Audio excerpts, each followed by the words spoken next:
Hello लोगोफोर, आङो गोदान भिडिअ लानानै फैलायबाय।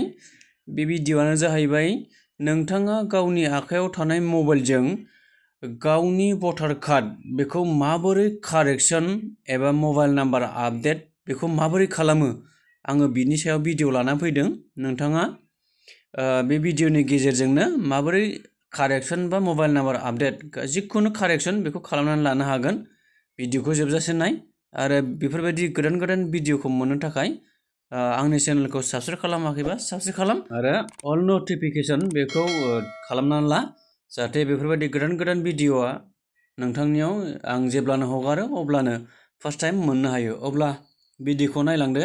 प्ले स्ट'रनिफ्राय सार्च खालामदो एपखौ इसिआइ नेट होननाय बेखौ इसिआइ नेट होननाय बेखौ आंना इनस्टल खालामखालाय नालाय, बेखायनो अपेनाव आं सेरबाय। बेबायदि ओंखारबाय नै। बेबायदि ओंखारदोंब्ला खेबसे बेक सेरना होदो। बेनिफ्राय बेबायदि फैफिनबाय नै। बेनिफ्राय नैबायदि दं नै भटार रेजिस्ट्रेसन फर्म, बेयाव क्लिक खालामदो। बेबायदि ओंखारबाय नै। बेनिफ्राय नैबेयाव दङ नै फर्म नाम्बार 8, बेयाव क्लिक खालामदो। कारेक्सन अफ एन्ट्रिस, बेयाव फर्म नाम्बार 8 होननायाव। बेनिफ्राय लेट्स स्टार्ट, बेयाव क्लिक खालामदो। ओमफ्राय बेयाव मबाइल नाम्बार होनानै OTP होदो। बेनिफ्राय फेटच खालामदो। बेनिफ्राय प्रसिडआव सेरब्लानो बेबायदि ओंखारगोन आरो। ओमफ्राय बेबायदि ओंखारनाय लोगो लोगो नै बेहा मा होनदों, इपिक नाम्बार दंना गैया भटार कार्ड, होनबा दङब्ला बेखौ येसआव सुदो, नेक्स्ट होदो। बेलाय नै। ओमफ्राय बेनि बै मबाइल नाम्बारजों माबा थाखाबाय नालाय, लिंक थाखाबाय नालाय, ओंखायनो बेबायदि सिखारबाय डाइरेक्टनो। ओमफ्राय बेनिफ्राय नैबे दङ नै KLM लिरनायनि गाहायाव, बेयाव स्टेटखौ सेलेक्ट खालामदो।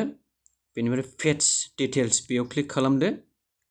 बेबायदि ओंखारबाय नै। बेनिफ्राय प्रसिड, बेयाव क्लिक खालामदो। बेलाय नै बेबायदि ओंखारबाय, डिटेल्सआ ओंखारबोजोब्बाय नै। ओमफ्राय नैबे नेक्स्टआव थुदो। बेबायदि ओंखारफैबाय नै। ओमफ्राय बेनिफ्राय ओरै नारखोनानै बे नैबेयाव दं नै आदार डिटेल्स, बे आदार डिटेल्सआव आदार नाम्बारखौ होदो। बेनिफ्राय मबाइल नाम्बार होदो नैबेयाव। बेनिफ्राय मबाइल नाम्बार अफ रिलेटिभ्स, न'खरनि सोरनिबा नाम्बार, बेखौबो होदेरफानो हागोन।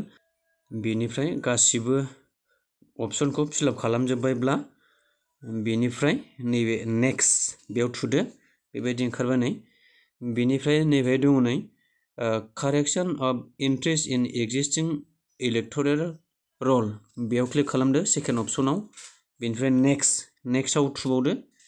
बेनिफ्राय नोङो माखौ कारेक्सन खालामगोन, बाहाय दंखाजोबो नै नाम, gender, date of birth, relative type, relation name, address, mobile number, photo', नों माखौ चेन्ज खालामगोन बेखौ नोङो टिक खालामदो। आङो मबाइल नाम्बारल' चेन्ज खालामगोन हिसाबै, आपडेट खालामगोन हिसाबै बे मबाइल नाम्बारावल' थुबाय आङो। बेनिफ्राय नेक्स्ट बे थुबाय।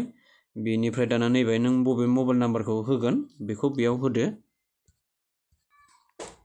बेनिफ्राय मबाइल नाम्बारखौ होखांनानै भेरिफाइ, बे भेरिफाइआव क्लिक खालामदो। OTP थांगोन। बेनिफ्राय OTPखौ होदो।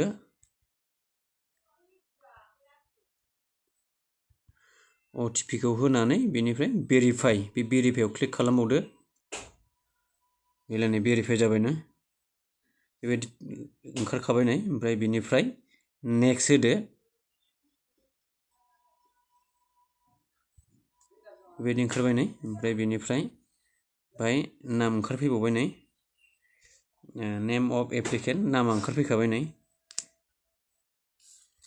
बेनिफ्राय नैबे प्लेसखौ होदो। होखांब्ला नैबे डान, बे डानाव क्लिक खालामदो। बेबायदि ओंखारबाय नै। नों बेहाय नोङो गासिबो नायफिनजोबदो नोंनि डिटेल्सखौ।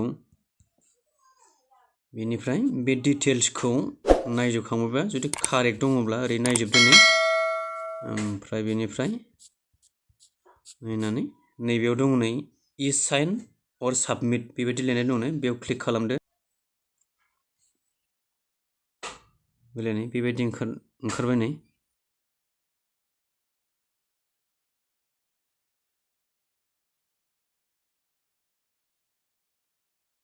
बेबायदि ओंखारबाय। नैबेहाय दङ नै एन्टार इयर आधार नाम्बार होदो। बे आधाराव होनाय मबाइल नाम्बाराव OTP थांगोन। बे OTP खौ बेयाव होदो।